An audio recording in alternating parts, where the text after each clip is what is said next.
तर नमस्कार मित्रांनो, तुमच्या सर्वांचं स्वागत आहे आपल्या नवीन यूट्यूब चॅनलवर, ज्याचं नाव आहे मी सह्याद्रीकर। मागील काही वर्षांपासून आपण सह्याद्रीमध्ये भटकंती आणि गिर्यारोहण करीत आहोत। या दरम्यान सह्याद्रीमध्ये भटकंती आणि गिर्यारोहण करताना आपल्याला अनेक अनुभव आलेले आहेत। यापुढे सह्याद्रीत भटकंती करत असताना जास्तीत जास्त माहिती आपल्या यूट्यूब चॅनलच्या माध्यमातून तुमच्यापर्यंत पोहोचवण्याचा प्रयत्न मी करणार आहे। तर मित्रांनो, आज आपण चाललेलो आहोत किल्ले मृगगडची भटकंती करण्यासाठी। गडाची उंची समुद्रसपाटीपासून 1750 फूट इतकी असून ट्रेकिंगच्या दृष्टिकोनातून हा गड सोप्या श्रेणीमध्ये मोडला जातो। किल्ले मृगगडचे अंतर मुंबईपासून 90 किलोमीटर तर पुणेपासून 115 किलोमीटर इतके आहे। किल्ले मृगगड ट्रेकची सुरुवात ही भेलीव गावामधून होते। खोपोली रेल्वे स्थानकापासून भेलीव गावाचे अंतर हे सुमारे 30 किलोमीटर इतके आहे।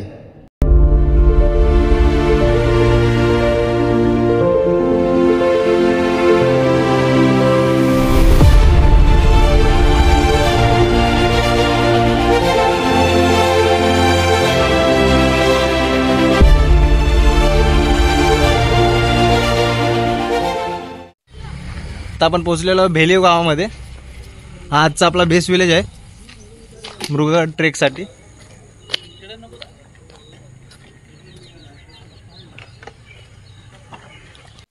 गावातील काही लहान मुलं मातीचा उपयोग करून गणपतीची मूर्ती बनवण्याचा प्रयत्न करीत होते। भेलीव गावामध्ये आपल्याला पे अँड पार्कची सुविधासुद्धा पाहायला मिळते, जेथे 4 व्हीलरसाठी 50 तर 2 व्हीलरसाठी 20 रुपये आकारले जातात। भेलीव गावाचं हे भवानी मातेचं मंदिर आहे। त्याच्या उजव्या साईडला एक पायवाट जाते, त्या पायवाटेहून आपल्याला पुढे जायचं आहे।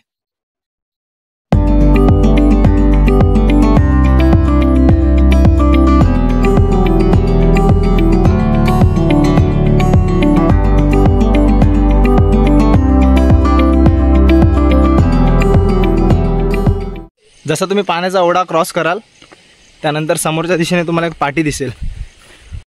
वाटेवर आपल्याला जागोजागी असे फलक पाहायला मिळतात।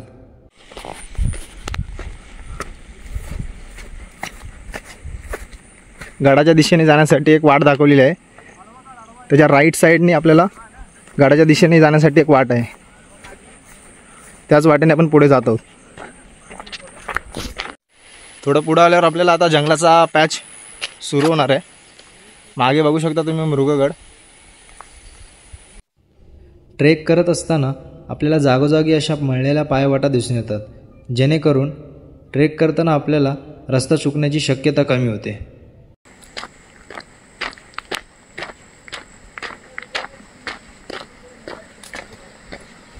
जंगलाचा पॅच चालू झालेला आहे।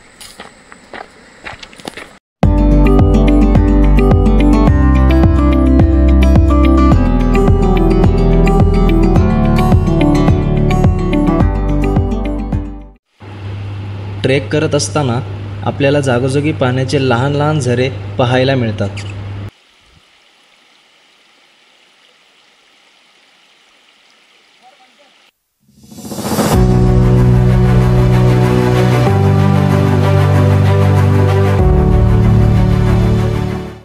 इतिहासाप्रमाणे किल्ले मृगगडचा वापर हा आसपासच्या व्यापारी मार्गांवर लक्ष ठेवण्यासाठी केला जात असे। तसेच गडापासून काही अंतरावर इतिहासात पावन झालेली उंबरखिंडसुद्धा आपल्याला इथेच पाहायला मिळते। ह्याच उंबरखिंडीत सन 2 फेब्रुवारी 1661 रोजी छत्रपती शिवाजी महाराजांनी कारतलब खानाचा पराभव केला होता। ह्याच युद्धात महाराजांच्या नेतृत्वाखाली 1000 मराठा फौजेने 25,000 मुघल फौजेचा पराभव केला होता। जंगल भागामध्ये ट्रेक करताना काही गोष्टींची काळजी नक्कीच घेतली पाहिजे। पावसाळ्यात जंगल भागामध्ये ट्रेक करत असताना जळू आणि मच्छर या 2 गोष्टींचा आपल्याला जास्तीत जास्त त्रास होण्याची शक्यता असते। यावर उपाय म्हणून शक्य होईल तेवढे आपले हात, पाय आणि शरीर झाकलेले असणे गरजेचे आहे।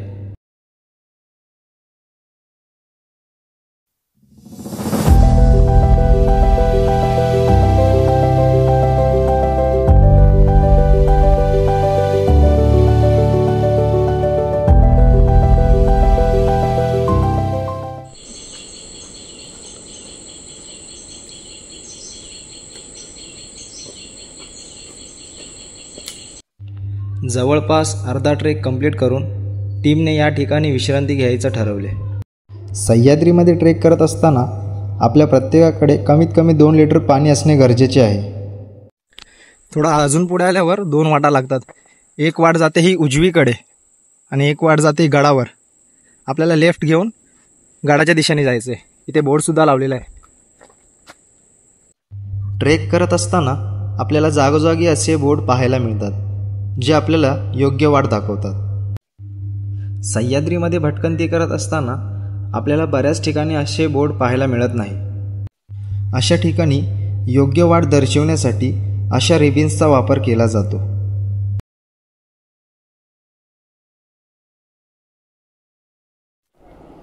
थोडं वरती आल्यावर इकडे बोल्टिंग दिसते आपल्याला.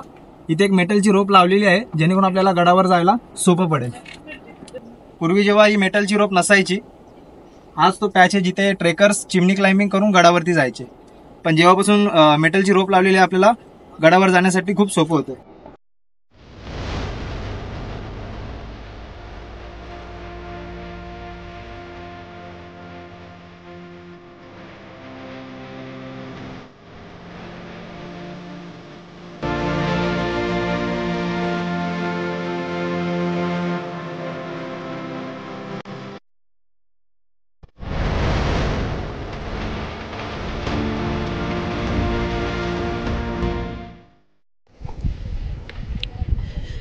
गडाच्या मध्यभागी पोहोचताच डाव्या बाजूला 2 वाटा जातात.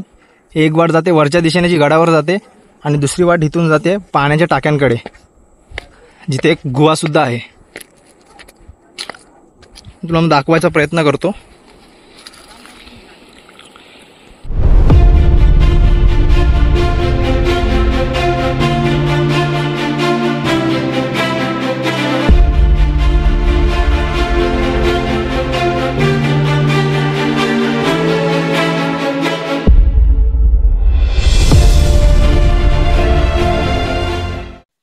पावसाच्या कारणाने योग्य ती ग्रीप भेटत नसल्यामुळे आम्ही पुढे न जाण्याचा निर्णय घेतला.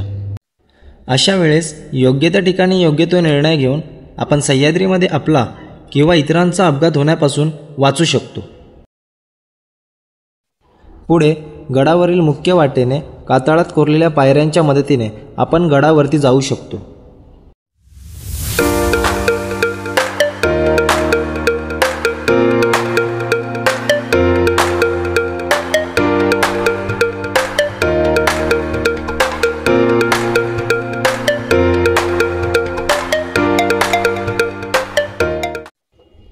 कातळात कोरलेल्या पायऱ्यांनी वर येताच दगडात कोरलेले एक शिल्प दिसून येते.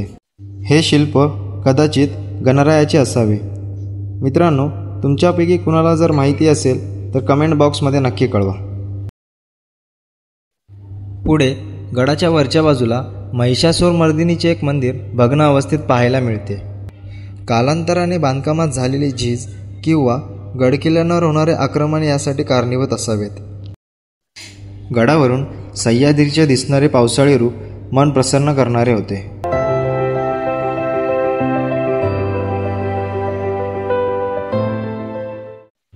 पुढे येताच हे विहिरीसारखे दगडाचे बांधकाम नजरेस पडते.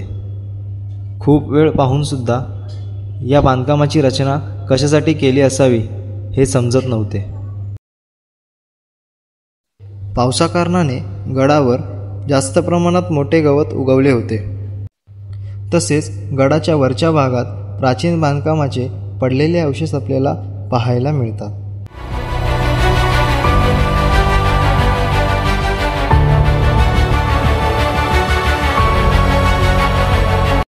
वाढलेल्या गवतातून वाट काढत आपण गडाच्या शेवटच्या टोकाच्या दिशेने निघालो. गडाच्या शेवटच्या टोकाजवळ पोहोचताच आपल्याला 3 पाण्याच्या टाक्या पाहायला मिळतात. पूर्वी याच टाक्यांतील पाण्याचा वापर पिण्यासाठी व इतर कामासाठी केला जात असे. परंतु कालांतराने याच पाण्याच्या टाक्यामध्ये गाळ साचल्यामुळे या टाक्या बुजत आलेल्या आहेत. तसेच थोडे पुढे येताच आपल्याला दगडामध्ये गोल आकाराचे छिद्र पाहायला मिळतात. पूर्वी गडावरील पहारेकऱ्यांनी या छिद्राचा वापर लाकडी किंवा पोलादी खांब रोवण्यासाठी केला जात असावा. तर मित्रांनो, एकंदरीत आपली मृगगडची भटकंती ही पूर्ण झालेली आहे. मित्रांनो, तुम्हाला जर आजचा आपला व्हिडिओ आवडला असेल तर व्हिडिओला लाईक करा, जास्तीत जास्त शेअर करा आणि आपल्या चॅनलला सबस्क्राईब करून बेल आयकन प्रेस करा. पुन्हा भेटूया सह्याद्रीमध्ये एका नवीन जागेवर एका नवीन ॲडव्हेंचरसोबत.